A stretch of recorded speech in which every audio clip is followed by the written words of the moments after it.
Welcome to నమస్తే Telangana. Road ప్రమాదాలు తగ్గించడానికి ప్రభుత్వాలు రకరకాల చర్యలు తీసుకుంటూ ఉంటాయి. ప్రమాదాలు ఎక్కువగా జరిగే ప్రాంతాల్లో హెచ్చరిక బోర్డులు ఏర్పాటు చేస్తాయి. స్పీడ్ లిమిట్ ను పెడతాయి. మద్యం సేవించి వాహనాలు నడపకుండా చర్యలు తీసుకుంటూ ఉంటాయి. అయినా కూడా ప్రమాదాలు జరుగుతూనే ఉంటాయి. ముఖ్యంగా రాత్రి వేళల్లో, అందున తెల్లవారుజామున లారీల కారణంగా ప్రమాదాలు ఎక్కువగా జరుగుతాయి. లారీ డ్రైవర్లు నిద్రమత్తులో ఉన్నప్పుడు ఇలాంటి ప్రమాదాలు సంభవిస్తాయి.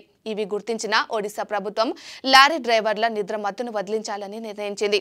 ఇందుకోసం ఓ వినూత్న ఆలోచన చేసింది. రాత్రిపూట లారీలు నడిపించే డ్రైవర్లకు ఉచితంగా టీ అందించాలని ఒడిశా ప్రభుత్వం నిర్ణయం తీసుకుంది. ఇందుకు సంబంధించి ఏర్పాట్లు కూడా జరుగుతున్నాయి.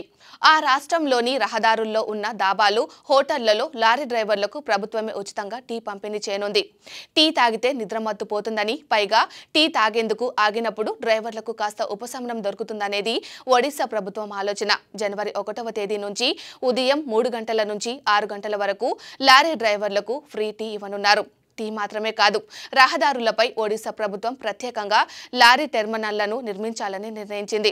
వీటిల్లో లారీ డ్రైవర్లు స్నానాలు చేసుకునేందుకు, నిద్రపోయేందుకు ఏర్పాట్లు చేయనుంది. వీటిల్లో కూడా టీ, కాఫీలు ఉచితంగా అందించనుంది.